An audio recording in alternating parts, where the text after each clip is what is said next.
Estamos en una nueva entrega de esta columna de seguridad vial que semana a semana les acercamos junto a Bruno Minio, en esta oportunidad para hablar sobre los temporizadores ubicados en la mayoría de los semáforos de nuestra ciudad. ¿Qué tal, Bruno? ¿Cómo estás? ¿Qué tal? ¿Cómo te va? Bueno, aquí estamos justamente en una esquina céntrica que nos va a permitir un poco reforzar esto que hace un tiempo la municipalidad ha implementado, que son temporizadores o cronómetros de cuenta regresiva, porque esa es la idea también. Vos sabés que estos semáforos antiguamente eran semáforos electromecánicos, o sea, una parte eléctrica y otra parte mecánica, lo cual se hacía bastante difícil implementar alguna otra cosa, como por ejemplo se implementaron ahora estos relojes digitales. Esto quiere decir que estos semáforos, y este particularmente alguna vez lo vi cuando lo abrieron, se pasó desde esa instrumentación electrónica y mecánica a digital.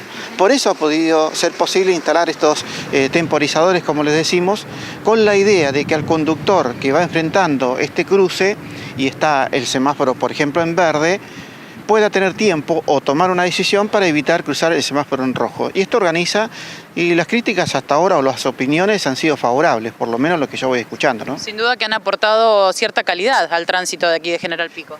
Sí, la gente de acá de Pico y de afuera, que también se ha dado cuenta, o sobre todo los que son de acá de la zona, que hacía un tiempo no venían por acá, y la verdad que sí, porque cuando entras en una cuadra y está el semáforo en verde y no hay reloj, vos no sabes cuánto tiempo queda para que pase amarillo y rojo, porque en realidad aquí a nuestras espaldas se está viendo justamente que va pasando al verde, va regresando la cuenta y luego tiene que haber un tiempito con la luz amarilla, que es el tiempo necesario para que termine de hacer un cruce, si es que por algún motivo inició el cruce en amarillo la persona.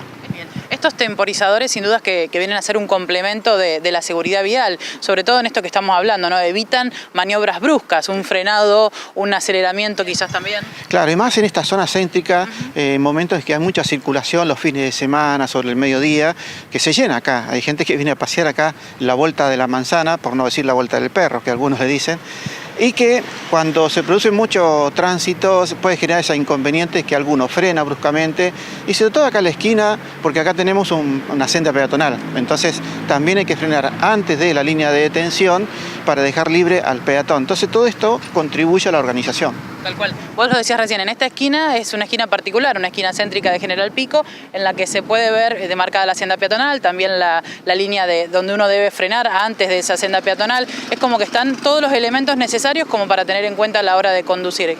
Quizá esto no se repite en otra esquina puntualmente, ¿no? Claro, nosotros elegimos esto por estas particularidades, porque si nos vamos a los barrios, por ahí nos encontramos, o algunos otros sectores que seguramente vamos a recorrer, nos vamos a encontrar con algunas dificultades, algunos temas que tienen que ver con la demarcación o el desplazamiento. Por ejemplo, acá tenemos justo la rampa de discapacitados, que dicho sea de paso le han puesto elementos antideslizantes porque antes estaba la pintura y el día que llovía algunas personas se resbalaban acá.